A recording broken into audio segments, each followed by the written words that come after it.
the end of the week, do you ever say something like, "Oh, I didn't get done what I really wanted to"? So many of us can end up losing time from those questions that come in, those requests that come in, those so called fires that we're supposed to put out. And those are just from external sources. We also have time leaks from internal. We get those random thoughts.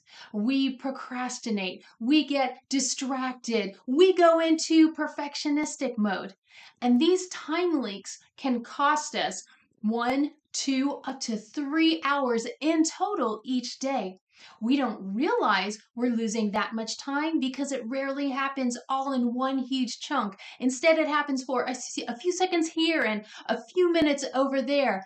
And before you know it, when you add up all of that time, that is lost productivity and that is lost profit.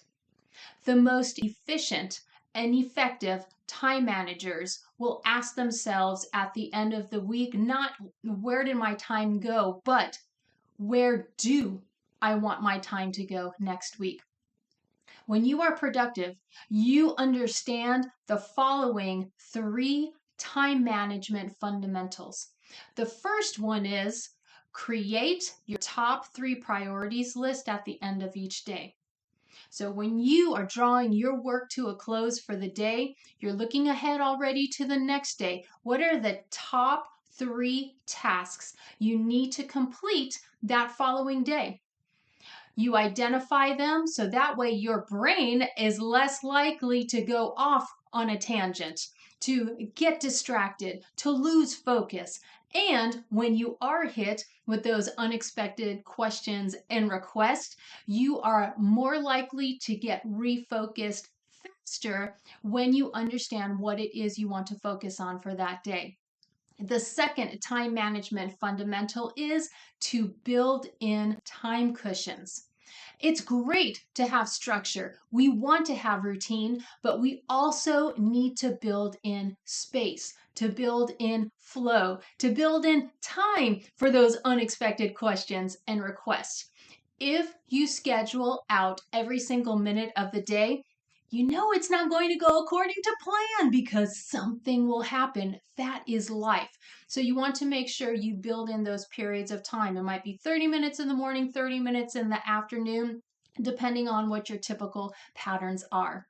The third time management fundamental is time estimations.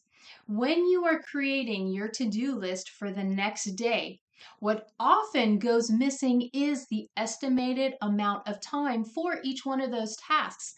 That's why so many of us tend to create to-do lists that are miles long that will probably take 20 hours to complete, even though we might only have 2 hours of actual work time between all of our meetings in any given day.